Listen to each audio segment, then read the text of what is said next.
Welcome, friends. Welcome to the very first episode of the Better Beyond 40 Formula podcast. Hooray! I created it to help smart, driven women over 40 and those who support them, maybe that's you, to ditch the confusion, cut through the midlife wellness nonsense, and understand what's happening in their bodies with science-based, deeply supportive care and relatable stories delivered with compassion, clarity, and zero BS. Woo, what a relief, right? I promise it'll be fun, informative, and hopefully inspiring. So, first off, thank you. Thank you from the bottom of my heart. Your presence here, your support and listening mean way more than you know. And actually, that's rooted in something you don't yet know about me. No one really does, because I am just learning these things about me, and that's around my core wounds, my traumas. Whoa, I said the T word. Oh my God. Yep, real juicy. We're going there. I'll get into that later. But I allude to it now because it's part of my mission here to be really fucking real with you.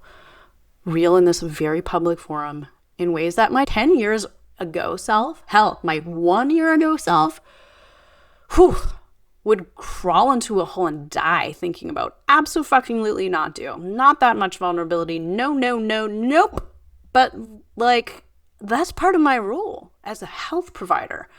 As someone my program members, my followers, my community, you can trust, who you can relate to.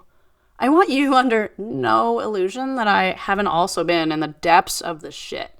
Had my health completely fall apart, mental, physical, and then had to rebuild from basically being a shell of a human. I would never want you to get the impression that I don't know what it's like to feel like no one gets you, because I've been there. And while right now, oh my God, my life from the outside looking in and actually from the inside looking out may look like perfect fantasy land. And oh my God, it's incredible. I'm so grateful for every day of my epic life and how far I've come, but it wasn't always that way. And if you're in a place where you're feeling like, shit, I'm stuck, maybe you're a high-functioning person, type A. You've tried all the things, but you just can't seem to sort out what your body or your mind need to really thrive. My midlife women, I'm looking at you. Please know, you are not alone. It is really hard, and you were never meant to get through this alone. None of us were. None of us, man or woman. Life is tough. My husband and I, oh my God, my husband. Sorry, I just got married. It's super cool to call him my husband. We talk about that all the time. And that's really why I want to be super real here, because we've all seen enough bullshit, shiny stuff on Instagram, people showcasing their perfect lives, perfect bodies, perfect house, all that, perfect families, whatever. We're sick of it, right? What about relatability? I will be as real as I can about my own struggles, even when I'd maybe rather not. I will share my clients' struggles too, anonymously, of course, and how we sorted them out. That's what this podcast is about. It's about the real stuff and how to sort it out. Practical, actionable, effective. Not like most of the crap advice out there, or perhaps the lack of advice you've heard from your poor doctor who probably has not much of a fucking clue how to help you through this midlife thing. Love our doctors. Mega shout out to them. Thank you so much for what you're doing. You're doing incredible work. But you will acknowledge, as well as I, that perimenopause and menopause are generally not things that our doctors can support us with, if at all. Just not part of the medical school paradigm yet. That is changing. Thank you so much to the docs who are doing the extra training now to catch up. Love you. So anyway, you might feel like a hot mess, like you're super struggling to figure out your evolving biochemistry on your own. Maybe everything changed in the last 6 months, or maybe slowly over the last 5 years, you no longer really recognize the body you're living in or the mind that's running the show. But rest assured, together, we got this. Okie doke. So disclaimer before I continue, I swear sometimes, like a trucker. If this offends you, I'm sorry. Please know that it comes from a place of deep passion and or probably comic relief. If you listen in the car with the kids and you'd rather not have them hear my potty degen mouth sounds, let us know. And my very patient marketing manager, shout out Kale Gosen, she will do some bleeping out for you in future. Speaking of comic relief, this is both an audio and a visual video podcast. If you decide to watch, you will get the full effect. I make a lot of very derpy, dumb faces. And oh, my poor husband, he is a wonderful photographer. And I ruin 98% of those photos that he takes. The other 2% are maybe on my website where I can look professional. But anyway, I just make dumb faces and it's pretty entertaining. So if you want the full meal deal, check it out on YouTube. You will get to laugh a little more, probably a little bit at my expense. And I even put on freaking makeup today. Huh? Just for you. So wow, really going the extra mile here. But anyway, don't get used to that. That's not going to happen every time. If you prefer to listen as you go about your life, amazing. Any references or things that I refer to, I will leave in the show notes for you. I'm a listener. I'm a podcast junkie, fully addicted to the podcast life. I listen on the go, so please do that. Either way, whatever you do, please just hit the follow or like or whatever you see there on your favorite podcast app to follow the show, and please give it a 5-star review. That would mean the world to me. It's the best way you can support me to keep making these and to help others find the show too. Lastly, I aim to make this podcast as unscripted as possible, which means that we may be going on a bit of a wild ride at times, but my goal with the unscriptedness is to foster the realness. Make this more of a fun conversation between you and I. I will admit I am nervous to speak to crowds. I never got used to public speaking despite having to deliver talks to hundreds or thousands of people at conferences as a scientist. So I'm sitting here just drinking my smoothie, pretending I'm having a good old chat with my best friend, just a mega chill chin wag. I have wanted to start a podcast for literally years, but got intimidated by the greats, the Peter Attias, Rhonda Patricks, Andrew Hubermans, Tim Ferriss, Timmy boy, my boy, the perfection of those ones. This will not be any of that level of polish or professional, but it will be damn well worth listening to, or at least I'll try my best to make it so. And you know what? We'll get there. We'll get polished. We'll get a team behind this thing. And Kale's amazing. And yes, we will up-level top 10 pods of the year, 2027. Oh, fuck yeah. Okay, let's get in here. Let's start with why we're making this first episode, a little bit about me, and I want to talk about the juicy stuff. I want to get into trauma and healing and why this podcast aims to be healing for both myself and all of you, dear listeners. So firstly, this episode is meant to introduce you to more of the why of this podcast and to me as a human. You've probably figured out by now that I am quirky and weird. Sometimes I can be funny. I am definitely very silly, but I'm also pretty good at this whole health thing, and it can get serious. And the stories, oh girl, I got the stories, and telling them unabashedly publicly on this podcast is part of my own medicine, which I will get to. We will laugh, we'll share, we might even cry at times, but we'll definitely have a great time. So, who am I? I'm going to give you the Cole's Notes 10,000 foot view, and then I'll tell you a little bit about the more juicy parts of me. I'm an award-winning, published PhD biomedical scientist of 25 years with a decade in women's health and longevity consulting. I am literally obsessed with the human body, and actually, it's my favorite thing to talk about, to think about. I think about it all the time. I specialize in transforming the health and lives of women anywhere from the late 30s to the early 60s, all over the world, struggling with perimenopause and menopause through my online program, The Better Beyond 40 Formula. It's an acclaimed program that's really personalized to each woman for precision care. Now that is very important. I leverage the power of her unique body, her data, her wearables, her blood work, her Dutch test, whatever she's got.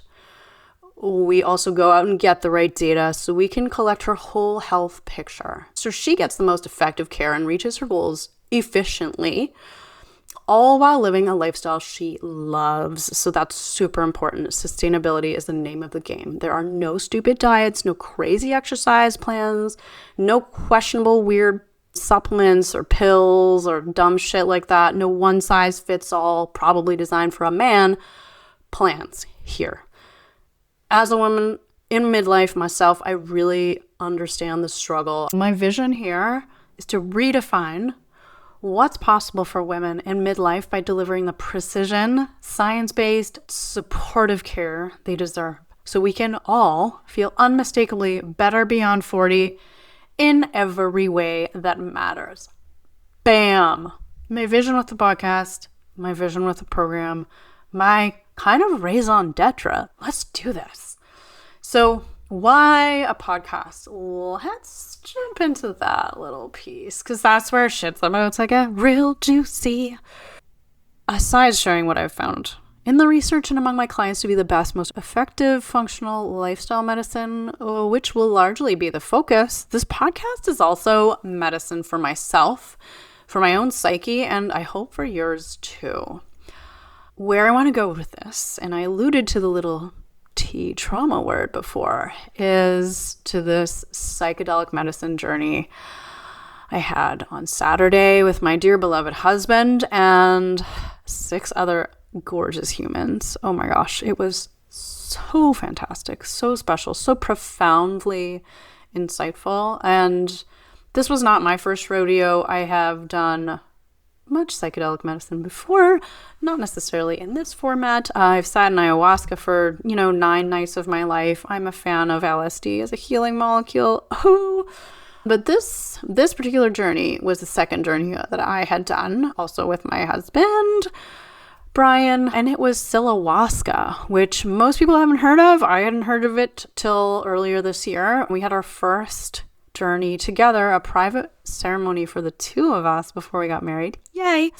And what it is psilocybin mushrooms with Syrian rue seeds. And the seeds contain an MAOI, which actually takes away all the jank.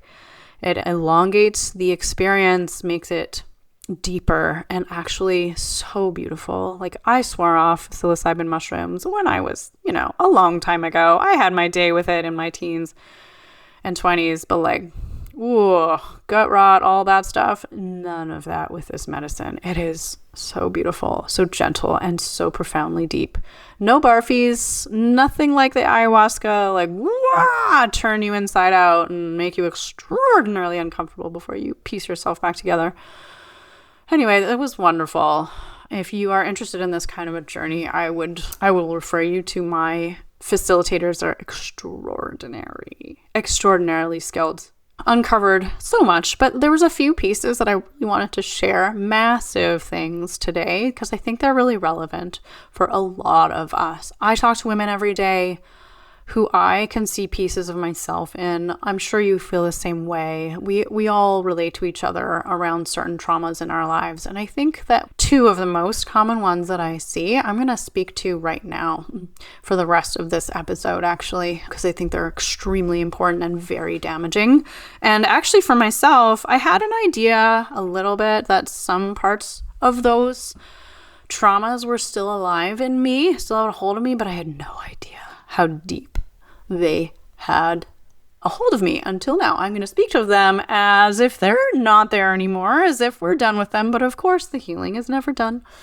There's always work to do. So firstly, point number 1, self-consciousness around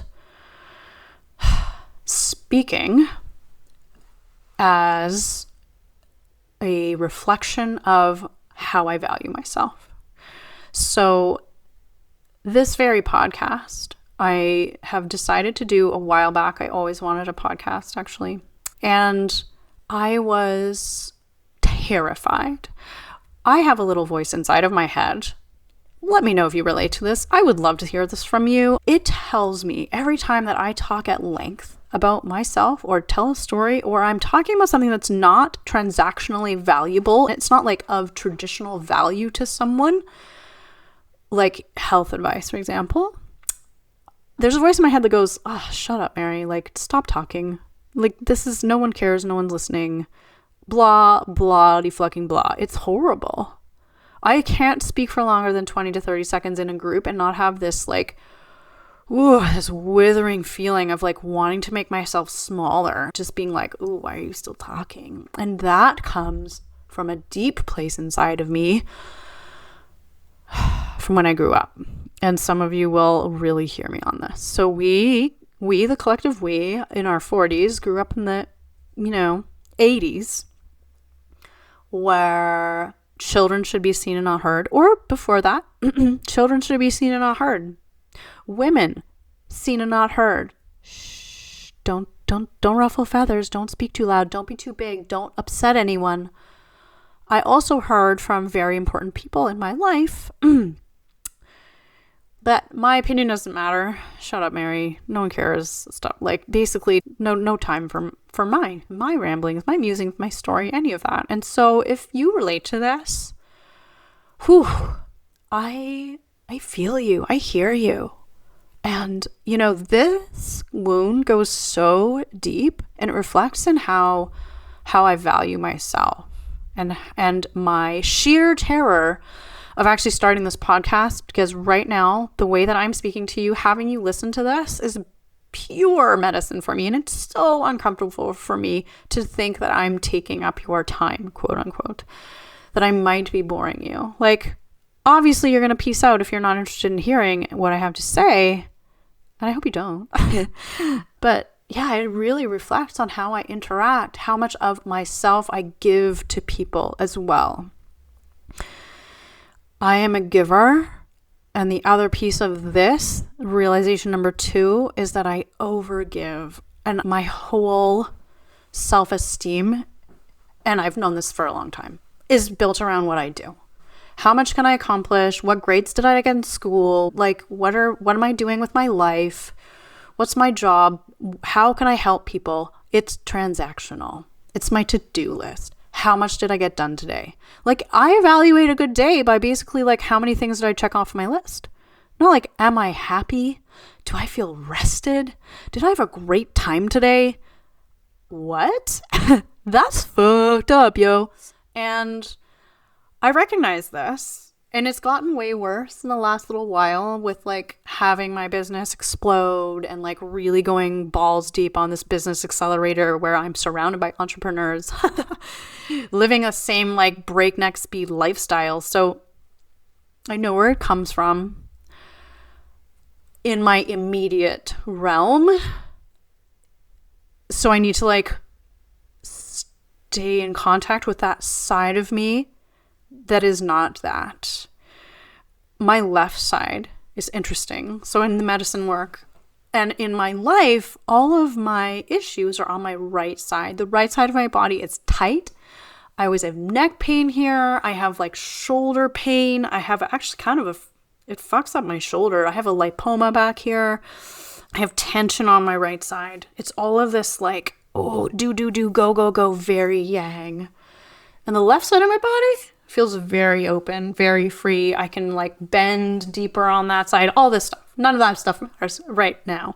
But that is to say, this tension actually lives in my body, and it will show up in my life when I'm not doing enough. For example, I take time off and then I get this little twitch in my arm, and like one of my arms. And it's almost like my psyche's like, hey, get back to doing stuff. Do.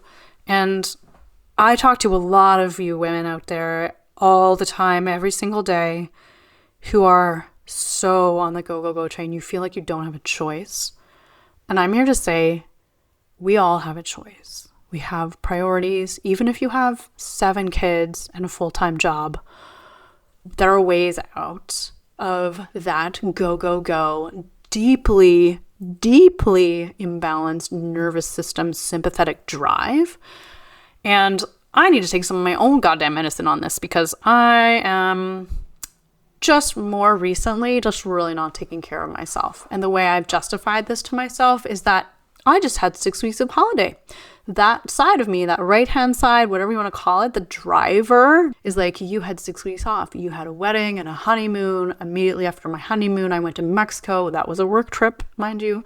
Then I went to the Sunshine Coast for my dearest friend's 50th birthday, and then I landed back. And since then, in the whatever it's been, 2 or 3 weeks, I don't even know, it's a blur, I have worked myself into the ground, to the bone. And I'm sitting there Saturday and I am in the depths of this medicine and I can't move. And I'm so tired. I am so tired. I'm so exhausted. And I'm sitting there and I'm like, oh my God, this is what I do to myself. This is the thing I do. I burn myself out over and over and over in my life. And it's got to stop. And you know what that driver is? It's my self-worth, because I am only valuable for what I do and for the transactional nature of what I can offer people. No, stop it. So what you may or may not know about me is that I've burned out really bad earlier in life. I have had a go lifestyle for so long, but particularly in the last 15 years, as my body is also changing, as perimenopause is also taking hold, it's just easier for me. I'm more sensitive. My nervous system isn't as resilient as it was, and I'm okay with that. I did this to myself. I chose, and I had a crazy life for the longest time, which I'll fill you in on in a sec, but burnout is a real thing that I have to fight myself not to do. And it's this underlying wound of like being evaluated as a child, and as all of us are as children. It's how we internalize that, right? For me, my drive, the praise I received in my life was always around that stuff. It was around how much I achieved. Captain of the field hockey team, straight A's, Dean's honor list, blah, blah, blah. All that stuff. Never like, how are you? Are you happy? You feeling good? Anyway, that's our culture too. It's not like, it's not the fault of my family. This is just how we were raised. They were raised the same way. Thank fucking God we're changing that paradigm for the next generation, hopefully. So going back a little ways, my story is worth telling. And the whole point of this podcast is to tell stories, to share stories, because that's who we are. It's not what we do. It's like on our deathbeds, what do we remember? How do we want people to remember us? It's like who we are. So this podcast is about honoring my unique journey and my stories as I honor other people's stories.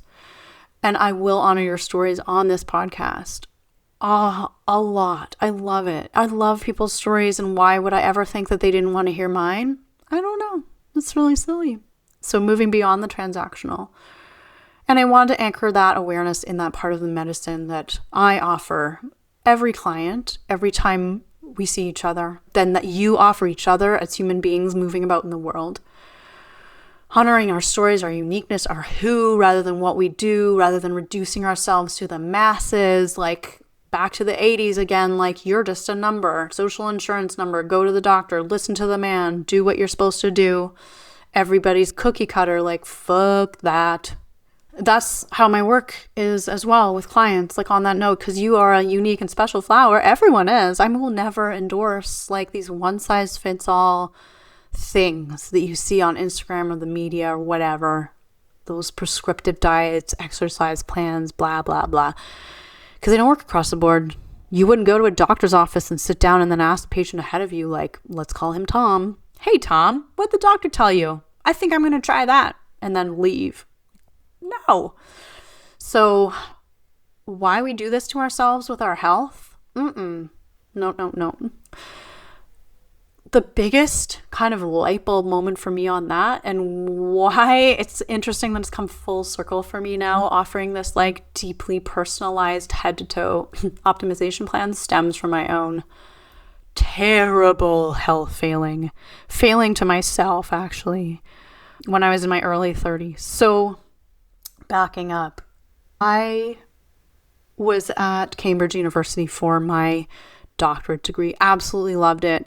Was convinced I wanted to have a lab and to be a researcher and academic and all that stuff. I love it. Love the science. Loved how it worked.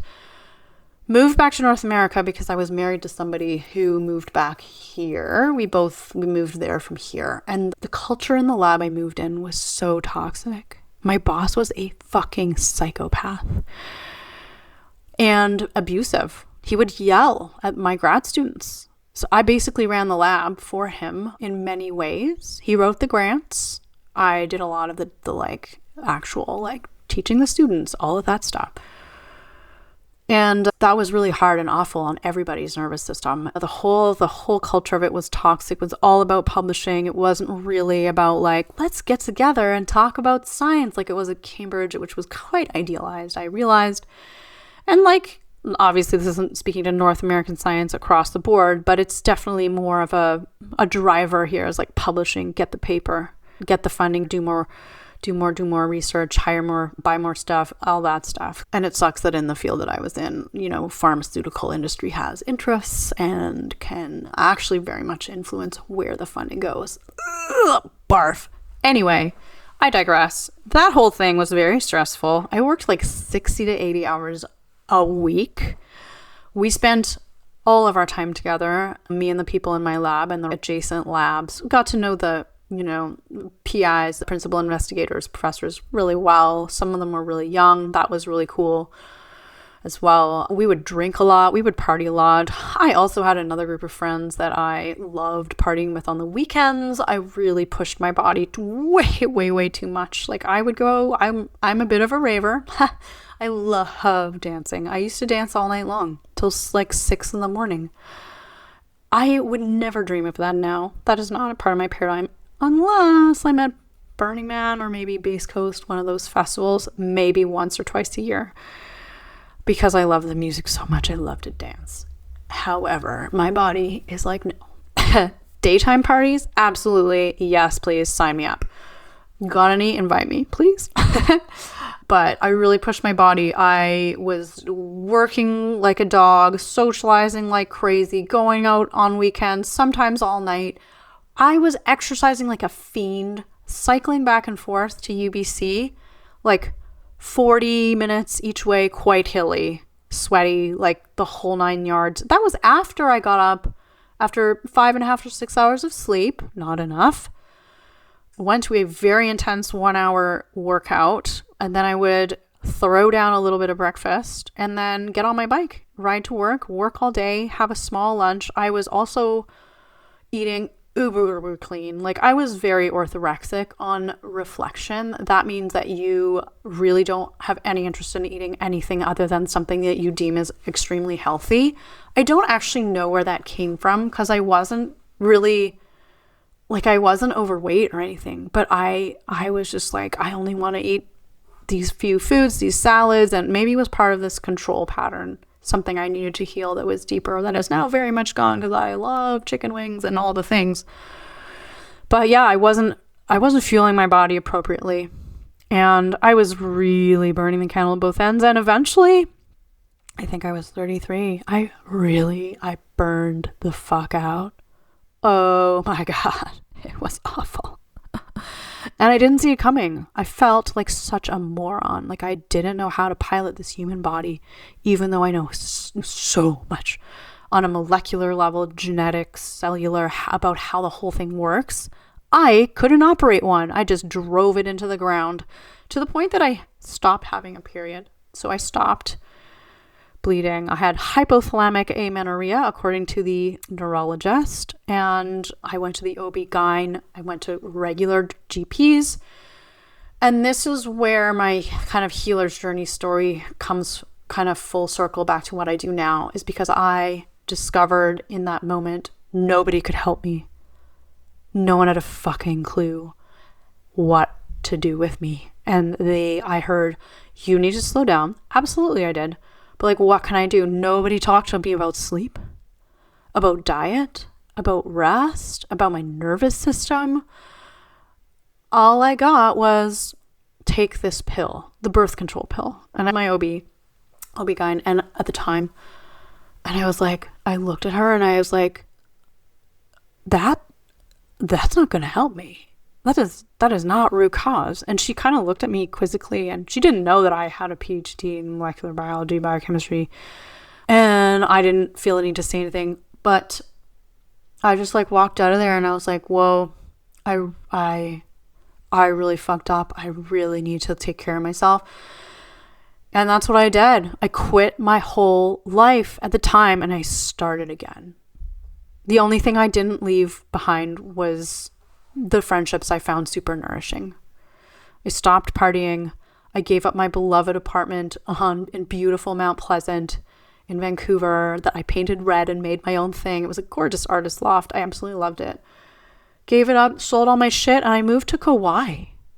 Beautiful, the Garden Island of Kauai, one of the Hawaiian Islands, if you don't know. It was stupendous.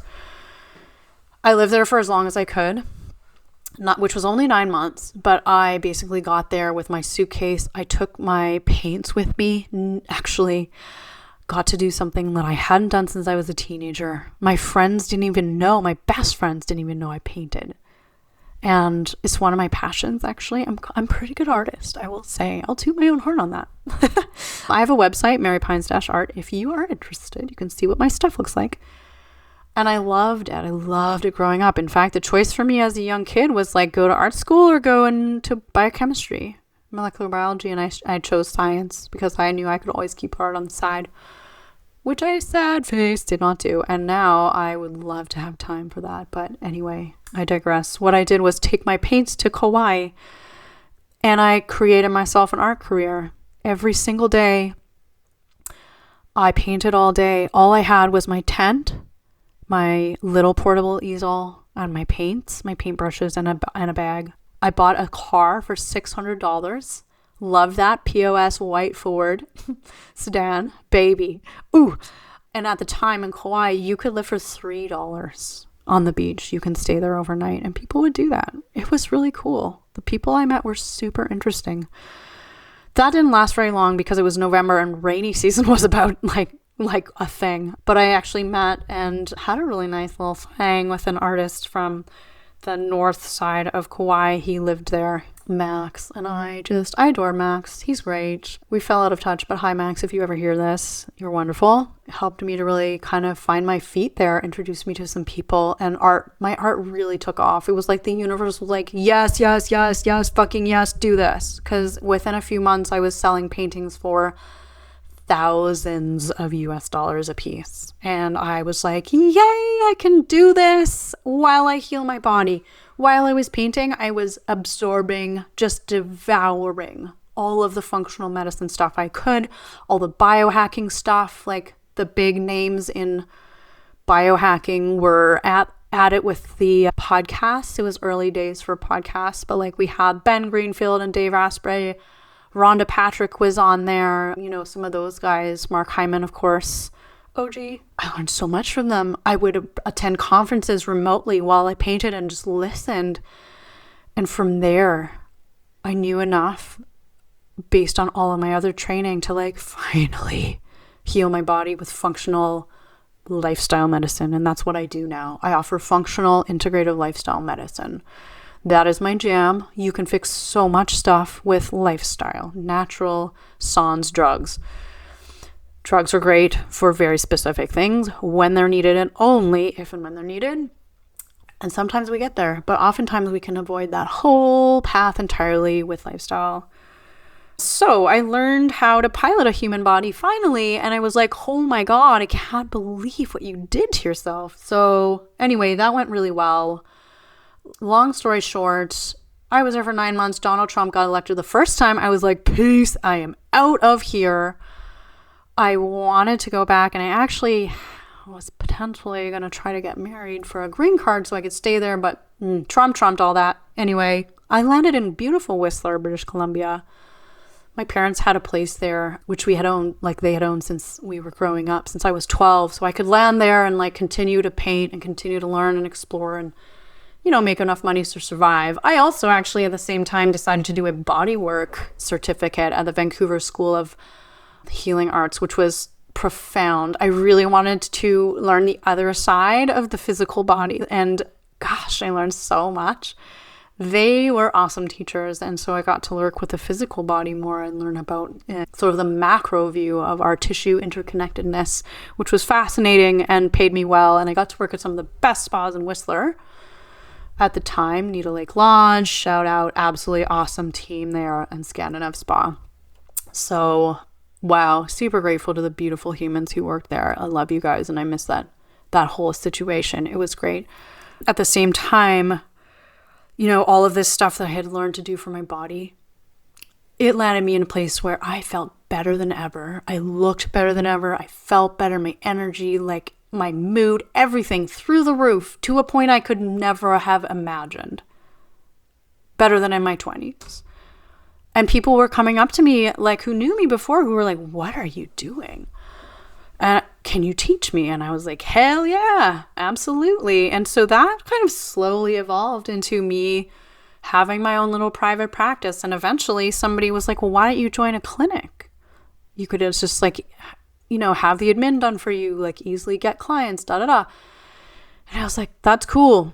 Awesome. So the beautiful humans, Dom and Danielle at Creekside Health in Whistler, took me on, and there I offered functional integrated lifestyle medicine. I worked with men, I worked with women of all ages, and that went super well. I have some massive supporters from that time whose lives I was really able to, I would say, at the risk of tooting my own horn, turn them around. And they've sent me so many people, and I love them so much. Shout out Wayne and Maggie. So then I decided I moved actually with my dear now husband at the time. We bounced around Whistler for a while while he renovated this big, beautiful house that I now live in the neighboring town of Squamish. And so he was doing kind of like a from the studs total overhaul. And we weren't dating at the time. Then we started dating at the very end of 2020 on New Year's Eve. We got together. So in 2021, as he was renovating, we bounced around Whistler for almost a full year until the house was ready. And then I moved in with him here in Squamish, which I was very reluctant to do. I absolutely loved Whistler, but I'm really glad I landed here, actually. I love my community here. There's so many of you I want to send out love bombs to. Pew, pew, pew. Anyway, the point is I ended up leaving that clinic because I didn't want to drive the Sea to Sky highway all the time. And if you live here, you know how dangerous that highway is and how many lives it claims every year. So I left Creekside Health. I really miss them. I miss some of my close homies there, Warren, Chanel, beautiful practitioners, very talented. But I started my own thing, really niched down into this perimenopause, early menopause space. I was realizing as I was working with these clients, they really fall through the cracks. No one is helping. And I am and was one of them. And so that's how I landed in this practice today. So that's my story. I hit rock bottom, and it was the only way I could learn this kind of lesson of what is my ultimate purpose. I love what I do so much. It permeates all of my thoughts every day. And actually, one of the things that came up in my journey, and this is tied into the workaholism, I admit, a workaholic. I'm going to state that out loud. And I need to step back a little bit because every woman who comes to me for help, I fully 100,000% give of myself. Every woman in my program, I treat like she's my sister, and I'm depleted. I'm so very fucking tired. One of my learnings over and over is that I give everything 1,000%, and I gotta stop outputting so hard and not putting anything into myself. So that was like big learning from the medicine journey. And even in my own healing, I was rushing the process, and I was attenuating the process, thinking how can I use this to help someone else? How can I package this up into a story or my podcast or a social media post? And then I would catch myself. I'd be like, oh my God, this right now is about you. Stop working. Stop trying to serve others. Serve yourself. And it was so intense that I called over my facilitator, Matt, and I was like, Matt, I'm stuck in this loop. In this workaholic loop where I can't stop. Every time I'm falling into this kind of trap, and I'm not allowing myself to do the healing and go underneath it and what's underneath that and go deeper. And he looked at me, and always Matt has the thing. Matt or Kyra, that's their names. They're amazing. One of them will have the perfect medicine. And he looked at me and he said, whenever a pattern shows up in our lives like this, it's trying to keep us safe. What are you trying to be? How are you trying to be safe? Where is there safety in your work? And I was like, oh shit, boom. Whoa.